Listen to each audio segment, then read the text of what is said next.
हरे कृष्ण. श्रीमद भगवद्गीता जशी आहे तशी, अध्याय 8. अध्यायाचं नाव आहे अक्षर ब्रह्मयोग. 9व्या श्लोकाचं तात्पर्य आता आपण वाचायला सुरू करणार. त्याआधी श्रील प्रभुपादांना प्रार्थना करूया. हे श्रील प्रभुपाद, आम्ही भगवद्गीता हा ग्रंथ वाचून समजून घेण्याचा प्रयत्न करीत आहोत. त्यासाठी आम्हाला आशीर्वाद द्या. धन्यवाद प्रभुपाद. तात्पर्य. या श्लोकात भगवंतांच्या चिंतनाच्या पद्धतीचा उल्लेख करण्यात आला आहे. तर कुठच्या रूपाचं चिंतन करायचं याविषयी चर्चा या श्लोकात भगवंत करतात. सर्वात महत्वाची गोष्ट ही आहे की भगवंत हे निराकार किंवा शून्य नाहीत. तर रूप हा शब्द येतो, आपण श्लोकात वाचलं अचिंत्य रूपम.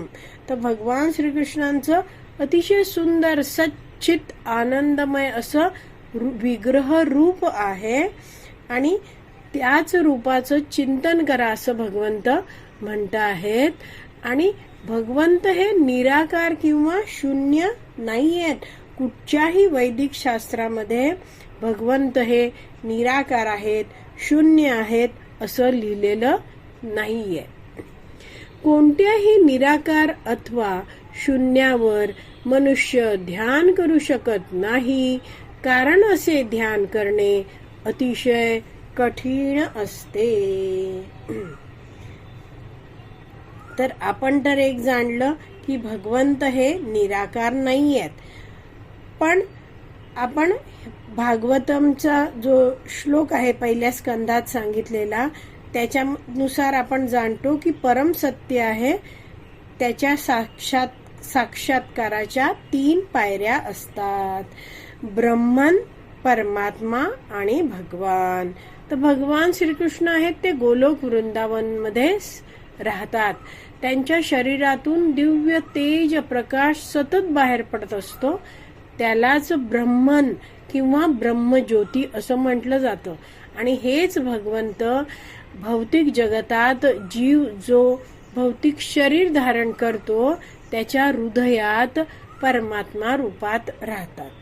तर जो प्रकाश आहे भगवंतांच्या शरीरातनं सतत बाहेर पडणारा प्रकाश, प्रकाशाला आकार नसतो आणि म्हणून ही जी ब्रह्मज्योती आहे, ब्रह्मन आहे, तिला आकार नसतो आणि म्हणून ही ब्रह्मज्योती आहे ती निराकार असते. पण ज्या भगवंतांच्या शरीरातनंही ब्रह्मज्योती बाहेर पडते, तेज बाहेर पडतं, ते भगवान श्रीकृष्ण आहेत. त्यांना आकार आहे, ते निराकार नाहीयेत. सच्चिदानंद विग्रह त्यांचं रूप आहे. तर असं असताना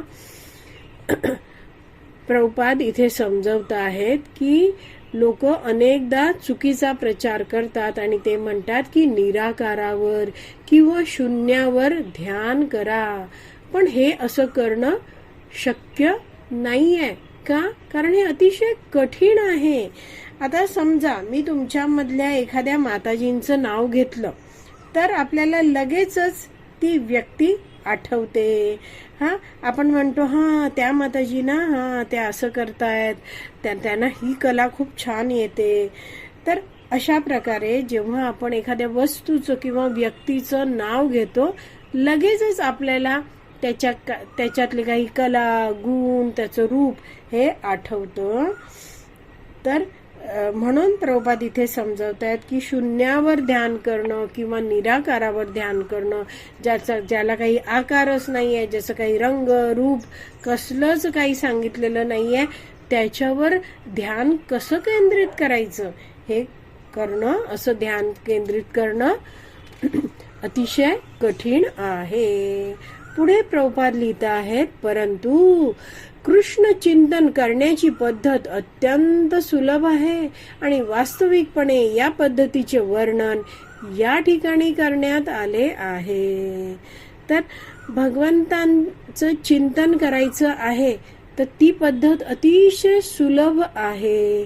कारण भगवंतांचे विविध गुण, भगवंतांच्या रूपाबद्दल या श्लोकात वर्णन केलेलं आहे आणि त्याच भगवंतांच्या रूपाचं आपण चिंतन करणं, आठवणं, त्याचं स्मरण करणं हे काय खूप सोपी गोष्ट आहे, सुलभ आहे.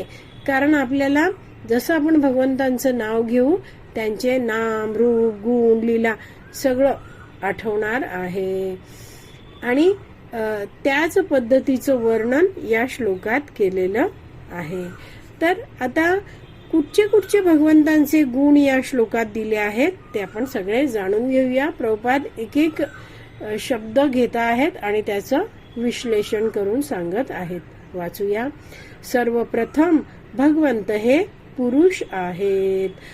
आपण राम किंवा कृष्ण या परम रूपांचे चिंतन करतो आणि मनुष्य रामचिंतन करो अथवा कृष्ण चिंतन करो, ते म्हणजे भगवंत कसे दिसतात याचे वर्णन भगवद्गीतेच्या या श्लोकामध्ये करण्यात आले आहे.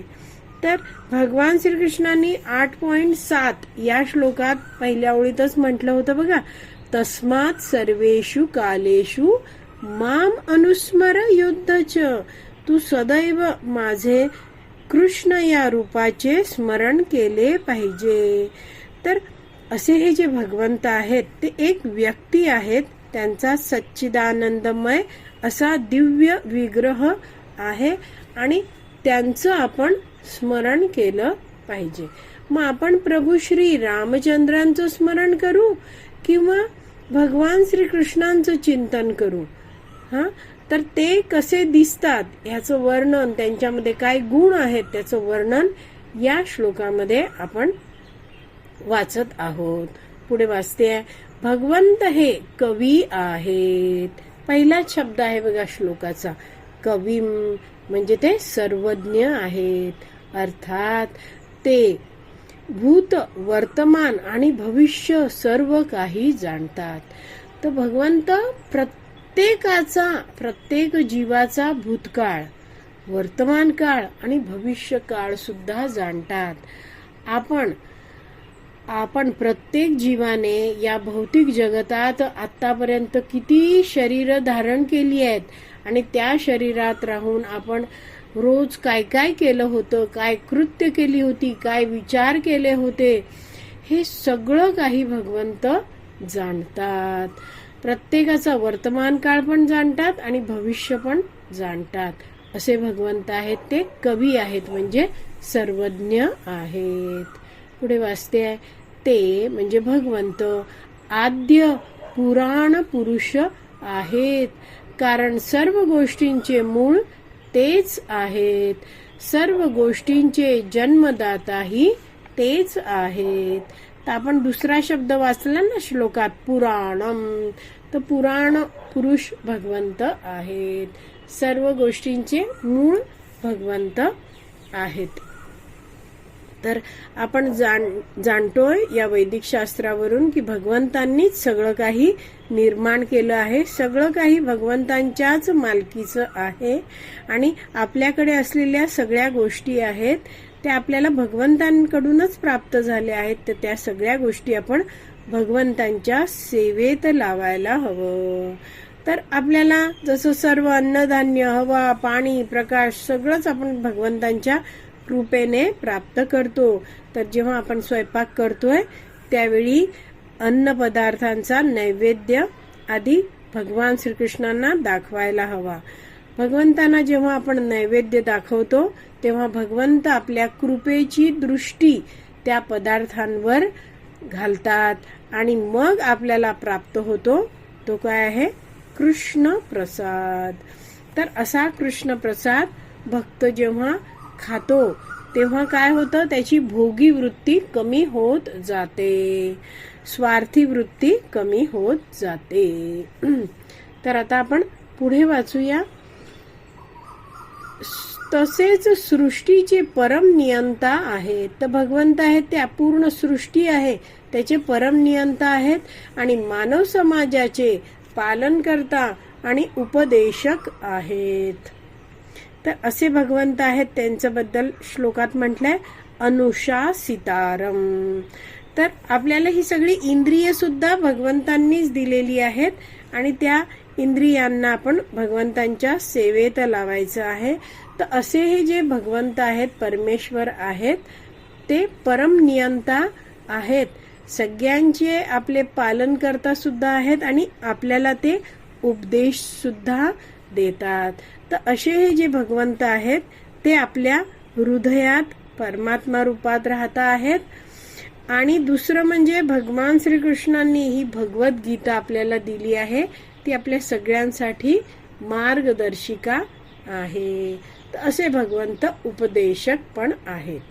पुढे वाचते आहे ते म्हणजे भगवंत सूक्ष्माहूनही सूक्ष्मतम आहेत, अणो अणियान सम. याबद्दल प्रभुपाद सांगतात.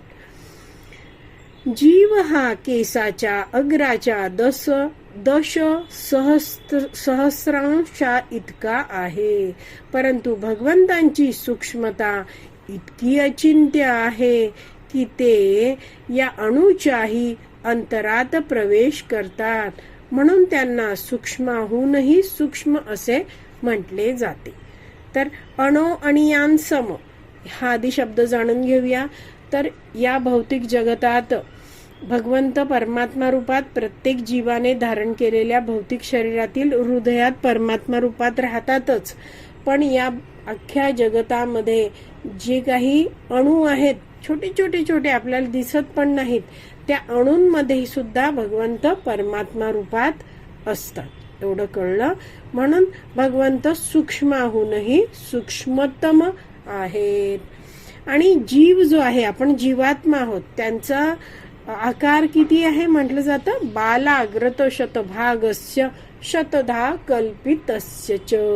तर आपलं जे केस आहे, एक केस आपण घेतला तर केसाचा जो अग्रभाग आहे त्याचे जर 100 समान तुकडे केले, त्यातला एक भाग घेतला आणि त्याच्या अग्राचे पुन्हा 100 भाग समान केले, तर मग त्या इतका सूक्ष्म तो जो आकार आहे, तोच आकार जीवाचा असतो. म्हणजे केसाच्या, एका केसाच्या अग्राच्या 10,000,000 इतका हा जीवाचा आकार असतो. पण भगवंतांची सूक्ष्मता कशी आहे, इतकी छोटी आहे की अचिंत्य आहे, आपल्या कल्पनेच्या ती पलीकडे आहे. आणि म्हणून भगवंतांना म्हटलं जातं अणो अणियान सम. तर असे जे भगवंत आहेत त्यांचं अचिंत्य सूक्ष्म असं रूप आहे. तर अचिंत्य या शब्दाचा अर्थ आहे कल्पनेच्या पलीकडचं. तर असे हे जे भगवंत आहेत ते आपल्या सगळ्या भक्तांवर कृपा करण्यासाठी या भौतिक जगतात अर्चा विग्रह रूपात येतात. तर आपण मराठीत अर्च विग्रह बोलतो आणि संस्कृतमध्ये तो शब्द आहे अर्चा विग्रह. तर आपण मंदिरात ज्या मूर्त्या बघतो त्यांना म्हटलं जातं अर्च विग्रह किंवा अर्चा विग्रह संस्कृत भाषेत. तर भगवंत आपल्या भक्तांकडून सेवा घेण्यासाठी, सेवा स्वीकारण्यासाठी आणि त्यांना भक्तांशी प्रेमाचं आदान प्रदान करण्यासाठी आध्यात्मिक जगतात असलेले भगवंत या भौतिक जगतात भक्त पाहू शकतील अशा रूपात, सगळे जनसामान्य लोक पाहू शकतील अशा अर्चविग्रह रूपात भगवंत येतात. आणि भक्त ठेवतील तसे ते या अर्चविग्रह रूपामध्ये राहतात. भगवंत कोणताच प्रतिकार या रूपात करत नाहीत. तर भक्त आहेत तेच भगवंतांच्या अर्चविग्रहांची काळजी घेतात आणि भगवंतांवर प्रेम करण्याची, भगवंतांची सेवा करण्याची ही संधी भक्ताला असते. तर असे हे जे विग्रह आहेत ते भगवंत आहेत ते स्वतःला विग्रह रूपात नेहमी असहाय्य अवस्थेमध्ये मुद्दाम ठेवतात. स्वतः कोणताही प्रतिकार वगैरे करत नाहीत. ते पूर्णपणे आपल्या भक्तांवर अवलंबून असतात, जेणेकरून हे भक्त आहेत ते भगवंतांची मोठ्या प्रेमाने काळजी घेऊ शकतील. भगवंतांची विविध प्रकारे सेवा करू शकतील. तर आज आपली विराम द्यायची वेळ झाली आहे. उद्याच्या भागात आपण या श्लोकाचं तात्पर्य वाचून पूर्ण करूया. श्रीमद भगवत गीता की जय. श्रील प्रभुपाद की जय. हरी बोल.